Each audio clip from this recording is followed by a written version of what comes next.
Hello everyone and welcome back to my The Young and Restless 24 YouTube channel. I hope you guys are having a wonderful day. Before we start, please hit the subscribe button and give this video a thumbs up. At Nate's place, he tells Devin and Lily that he met Damien and he knows the whole verity now. They remark on him transferring someone to impersonate him and wonder what he might pull next. Nate gets why Damien was being conservative. He shares that Damien isn't as down and out as they allowed.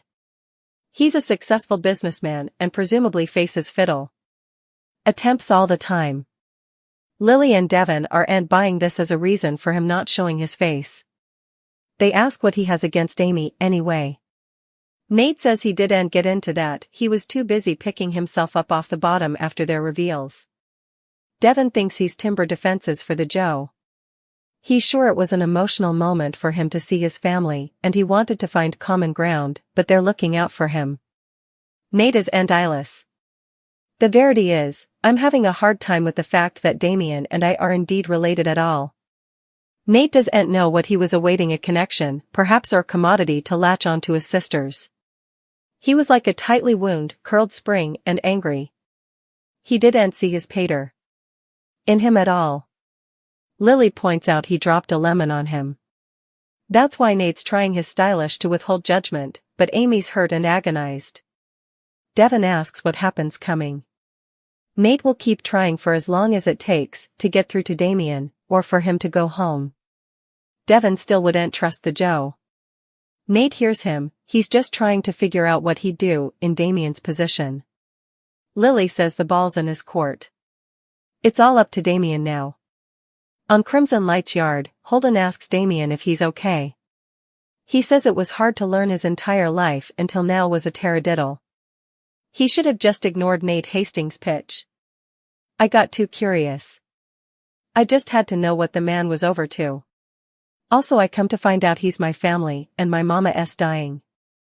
Also, his pater wasn't his pater. How is he supposed to shake this off and move on? He should have just stayed in LA. Now, it's too late. Holden feels shamefaced for pushing him to see Amy. Damien tells him he was right to tell him his mama was sick.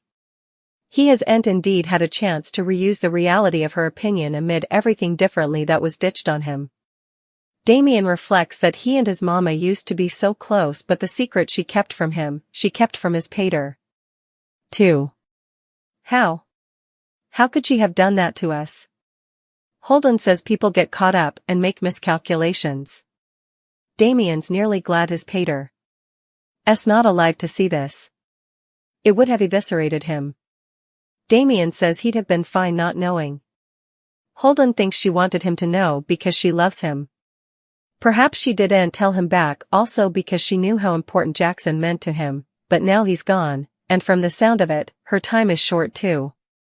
She doesn't want to die with this taradiddle on her heart, and she doesn't want you to be left fully alone. Damien says he's alone and will still be alone after his mama is gone. Holden says, you have a family now. Damien snarks, whatever that means. He's got nothing right now, except for a lot of questions. Holden thinks his mama may have answers, however, this might be his last chance, if she's as sick as they say she is.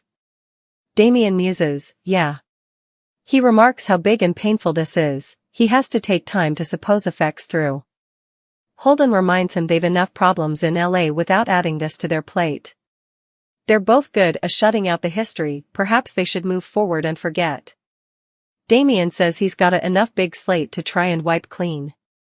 Holden points out with all the fires they've to put out back home, they may not be suitable to go to stay around and see what happens coming. This has to be your call. Damien thinks he may be right. We forget this ever happened, leave Genoa City, and don't look back. In the Paris apartment, Billy paces with his phone and eventually makes a call. He listens to Phyllis's voicemails asking him to call her back. Looking in the direction of the other room first, he decides to call the redhead. In the domain in Genoa City, Phyllis picks up Billy's call and gasps, eventually. I was beginning to suppose you were going to ignore me ever. In the Paris apartment, Sally overhears Billy tell Phyllis she's enough hard to ignore. Billy reminds Phyllis it's a different time zone and is late. She left him 15 dispatches. Phyllis has inconceivable news. Daniel has decided to join Abbott Dispatches. Billy's happy to hear this, but he specifically told her this could stay. He admits he took Daniel on substantially because of her. She says he'll be a real asset to the company. Billy's sure she's right, but what part will he fill? Phyllis says he's working hard on new ideas. They'll figure it out and he'll shine. Billy's happy the platoon is coming together. Phyllis is really happy that he's not using this occasion to go after Victor or Chancellor. We need to start with a clean slate. Billy precisely replies, I couldn't agree more. Phyllis wants to talk business, but Sally approaches Billy from before. He tells her they can talk when he gets back and hangs up. Billy tells Sally he called Phyllis back to get it out of the way. Sally remarks that she can be grim. What was so important? Billy says, nothing that matters to me in that moment. In the domain, Phyllis addresses to herself about Sally and Billy and hopes he wouldn't mess up. They see ain't go another failure.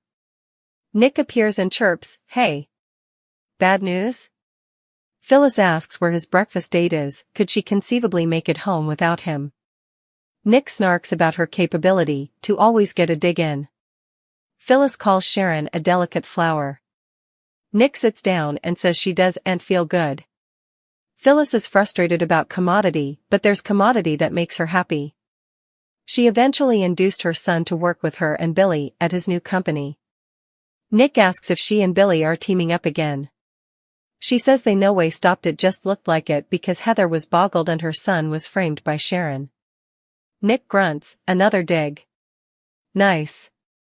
Phyllis is happy her son's life is eventually going to get back on track.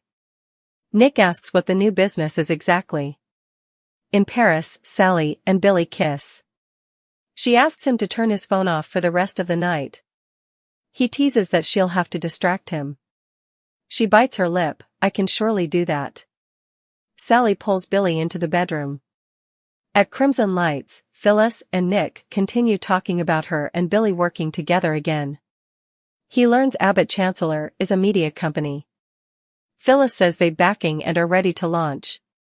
She asks him to keep it quiet. Nick assures her she can trust him.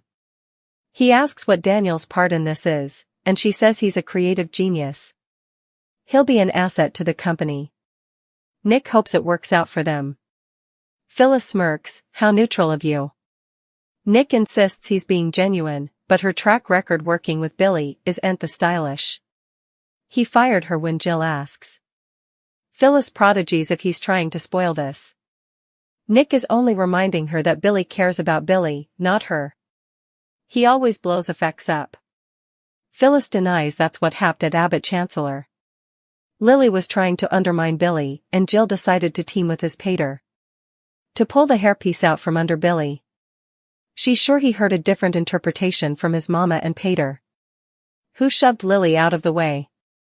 Nick didn't like that and told them so, but it was Jill's company. Phyllis complains she vended her son out, and says she finds it applaudable Billy's not going after them for vengeance. Nick is skeptical of her claim that he's not doing that.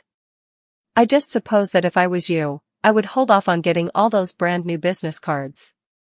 On the coffeehouse yard, Damien decides he doesn't owe his mama a damn thing, not after she kept these secrets all these times.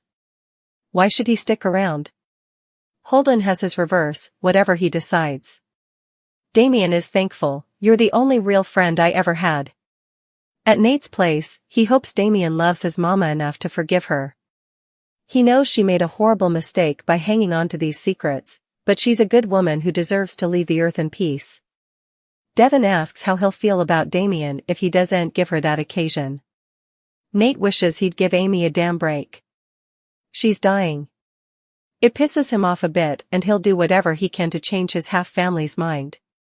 He admits they've gotten close, and Amy's brought out a softer side of Audra too.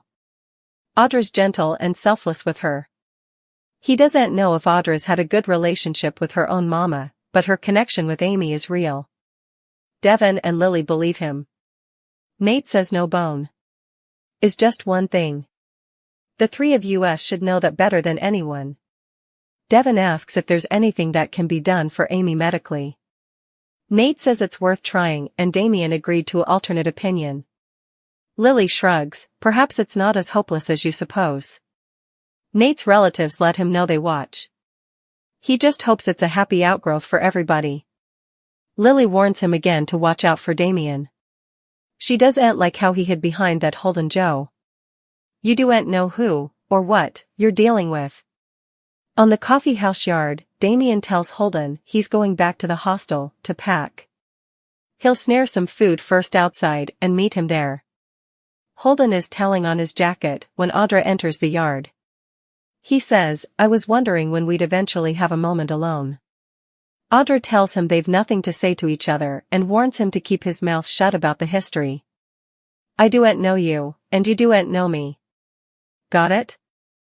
Holden says, that's just not true, Audra. We do know each other veritably well. He promises her their secrets are safe for now. You look good. Audra tells him it was ballsy to impersonate Damien. He says that's what musketeers do for each other. I allowed. We were musketeers too. Audra says that was for a veritably short time. Holden reminds her that he helped her out of a jam with her master.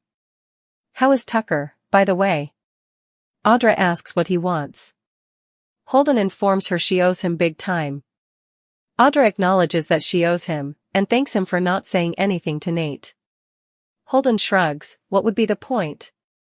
He sensations at the coexistence of chancing her there, hooked up with the Joe Damien transferred him to check out, who, by the way, happens to be his half-family. Audra says it was a surprise to her too. She doesn't know what will be between her and Nate, but he treats her better than anyone she's ever known. She's done with Tucker for good and is a different person now. I like my life then, and I would like that to continue. Holden tells her it's her lucky day. He doesn't want their history coming to light, and he and Damien are headed back to Los Angeles tonight.